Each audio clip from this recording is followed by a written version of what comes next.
Hi guys, and welcome to the channel. Thank you so much for stopping by. I really do appreciate it so very much. Welcome, my name is Aiden. I'm so happy that you are here today. My makeup I don't feel like looks too great. I have been using a BB cream and trying out a different primer, and I'm not liking how it's looking. So hopefully it doesn't look too bad to you.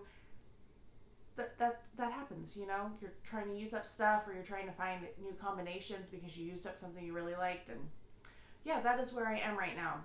So what we are doing today is another month of eyeshadow palettes. I pulled out a lot of my eyeshadow palettes that I just haven't worn because they have the fancy packaging. They kind of sit up on the shelf. I have a little spot for them in my closet here at my parents', and I was like, you know what? We're going to actually pull these out and wear some of them. I didn't go through all of them. Some of them are still up in the closet. They're going to stay up there until probably next summer, just because that's how life is. But these are just unusual palettes, and I wanted to show you them. So the ones that I have my Sephora Minnie Mouse palette, and yes, it's like a pocketbook that you can take the palette and the mirror out of. And yes, it even has a little Mickey Mouse charm on it. I have that one. I have my Besame Sleeping Beauty. This was the Storybook that they did. I also have the Snow White one. Yes, this is why they are fancy ones, right? I have a couple from Lorac as well. I have my Tale as Old as Time, which is the Beauty and the Beast remake. The remake, not the original movie. And then I also have my Pirates of the Caribbean palette from Lorac. And then I have two from Urban Decay. I have my Alice Through the Looking Glass palette, as well as the Game of Thrones palette. I don't even like Game of Thrones. Like, I've read a couple of the books, watched the first season of the movie, but it was too much. Everything was too much watching it. But then I had like a couple of days left over after all of those palettes, wearing them for 4 days each. So I decided to pull out my Storybook. These were the book of the month. It took them like 2 years to get these three out. So the third one that they did was Jane Eyre, so I have that one. I also have the first one they did, which was Little Women. These are two of my like top 5 novels of all time, so I was very excited about those. And then the third one that they did, which was actually the second one, was Sherlock Holmes. So we're going to talk about all of those palettes. Before I get started though, don't forget to like and subscribe if you haven't done so already. Let me know if you've tried any of these palettes, what your thoughts are on them. Yeah, give me your thoughts down below. So we're going to start with these guys. Not necessarily that they're ranked the lowest. I just feel like I used them once and they only have 3 shadows, so you don't get a lot of variety. But I wanted to kind of do these 3 as a ranking of their own, if that makes sense. So I'm going to put in last place, we're going to put in last place Little Women. I know. I feel like it should be higher. I mean, this is one of my favorite novels, one of my favorite movies. Not like the ones that everybody talks about. I wasn't a big fan of the 94 one. I'm sorry if you like that one. Because I grew up the one from like the 40s or 50s with, I was going to say Hugh Laurie. That is not his name. I can't think of his name, but it has June Allison and Janet Leigh and Elizabeth Taylor and Margaret O'Brien. And then Peter Lawford, that's his name. I was like, he's brother-in-law to the Kennedys. Love that one. That is the one that I grew up watching. And then the 94 one, I don't know. It wasn't like on VHS, something that I watched as a kid. And I saw it later on and I was like, meh, I didn't like it as well. The newest one was okay too, but I don't know. That one will always have my heart. It's kind of like the first one you saw. I feel like, yeah. Anyway, so we have Little Women. And I did not use the lipsticks in these, just so you know, but I did use the 3 eyeshadows. This is such a weird eyeshadow mix. That was my big concern. I was like, it's just an odd mix of shades. Like, when you put the 3 of them together, this one has a little bit of fallout. It's not the smoothest formula. You got to go in light, and I went in a little too dark. So I said the color story is weird for me, and it was just meh. So yeah, those 3 shades. This one, the whole look that I did was this in the crease, and then this in the corner, and this on the eyelid. And yeah, they I don't feel like went together too well. I kind of get where they're going with the shades, but it was just off just a little bit. Next place is The Adventures of Sherlock Holmes, and this one, like, I love Sherlock Holmes. I was probably one of the few kids in kindergarten that was like, ooh, I like Sherlock Holmes because I watched the stuff on Masterpiece Theater, well, on Mystery before they combined them. So these are the three shades.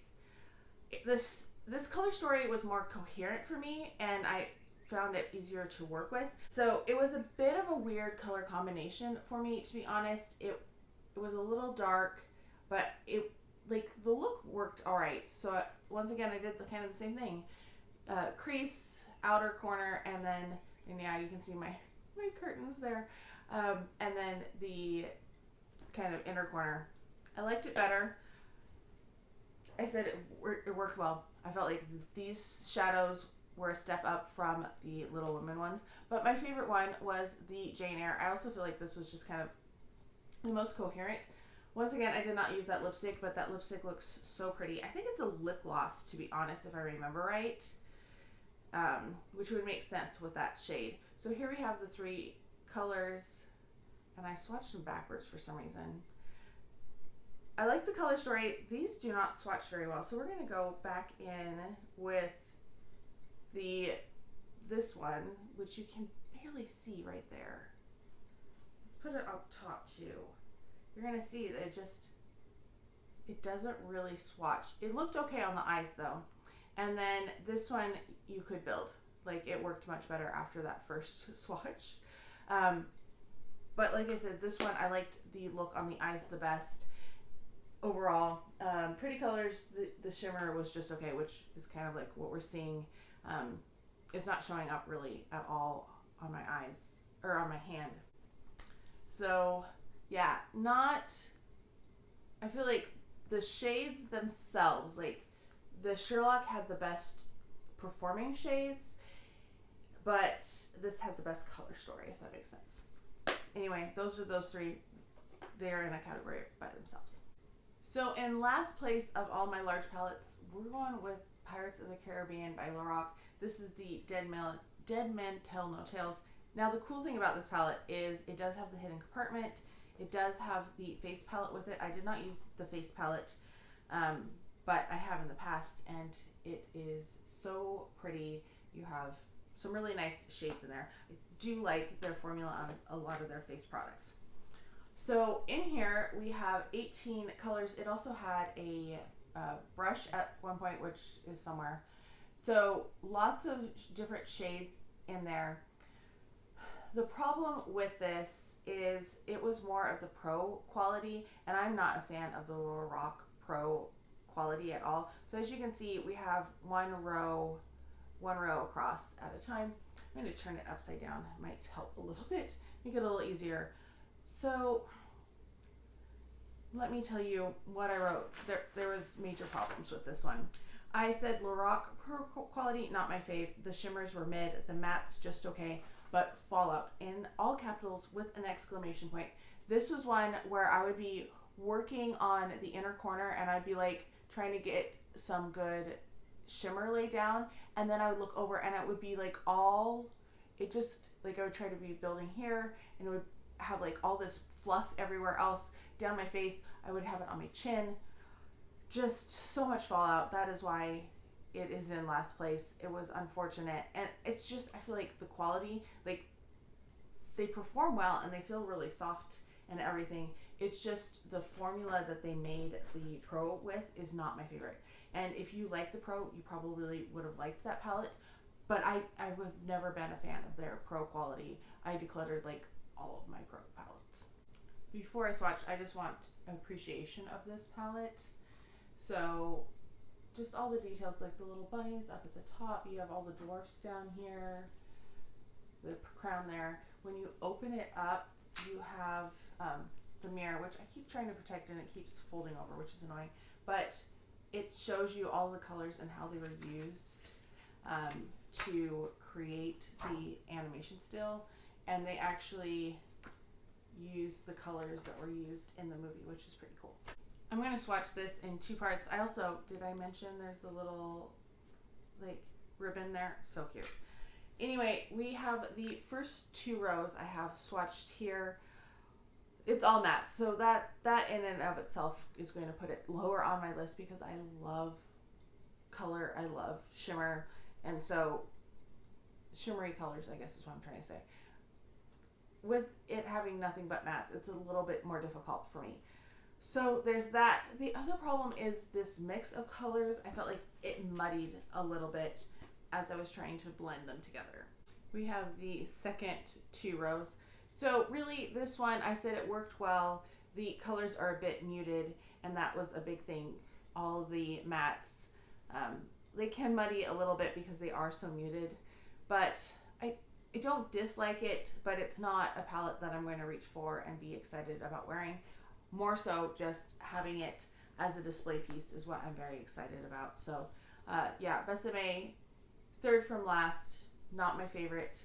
Not a bad palette by any means, like they worked well and there was no fallout, but just not so much the color story that I want. In second to last place, this one kind of stings.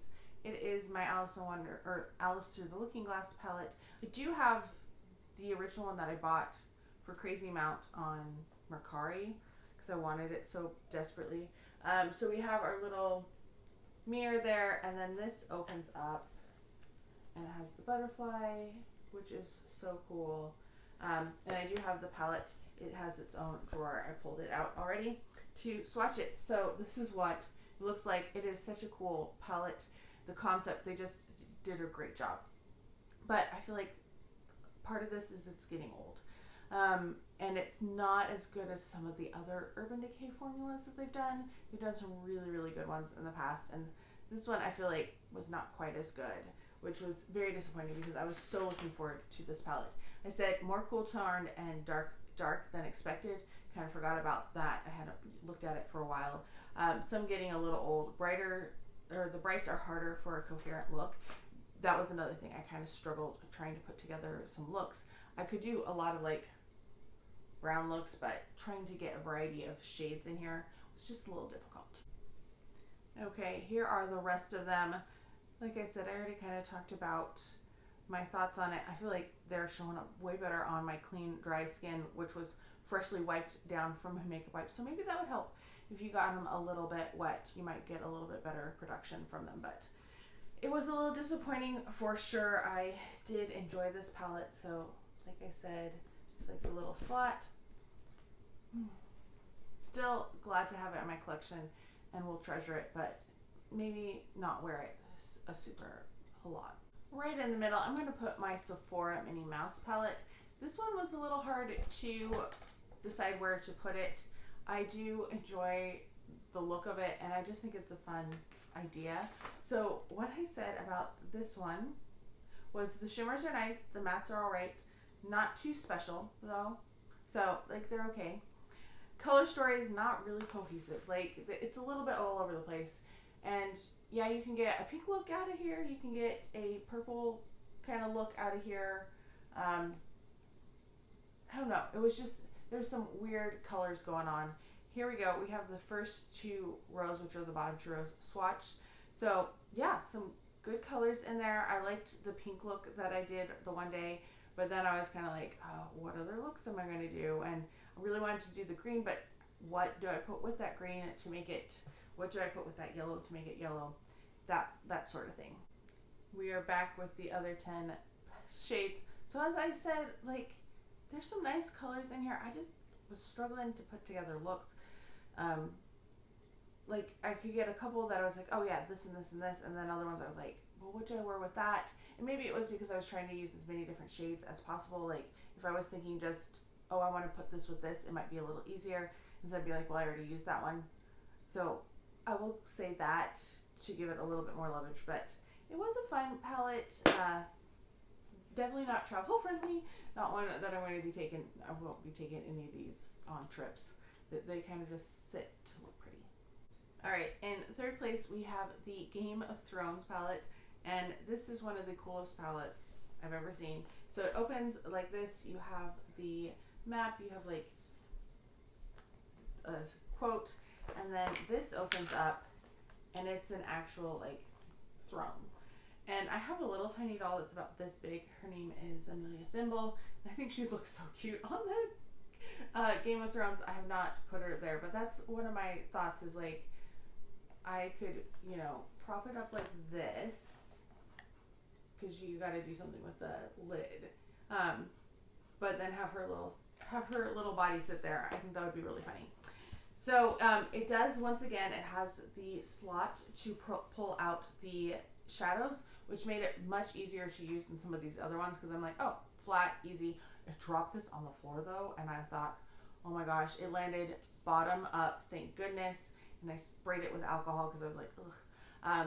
So yeah, there we have our shades. So I have the first two groupings swatched, and the first are, oh, I don't know, the Night Walkers and then like Winterfell, so maybe the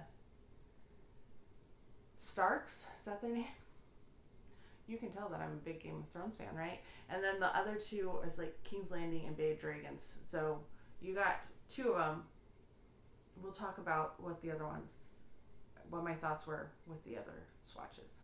Okay, here we go. Once again, what did I say? I said, have a presence. This is the quality of Urban Decay that I was expecting. This is like their old school quality. It's really good. It really has a presence. Then I said, work well together, classic Urban Decay formula, all pack a punch, minimal fallout.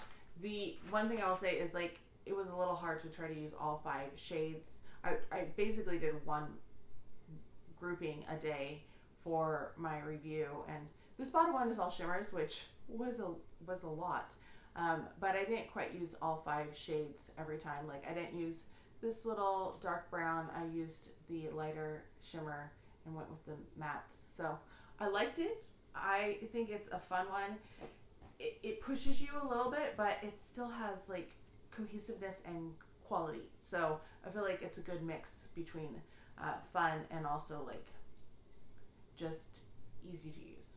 I want to take a moment to look at the other storybook before we get to the swatches.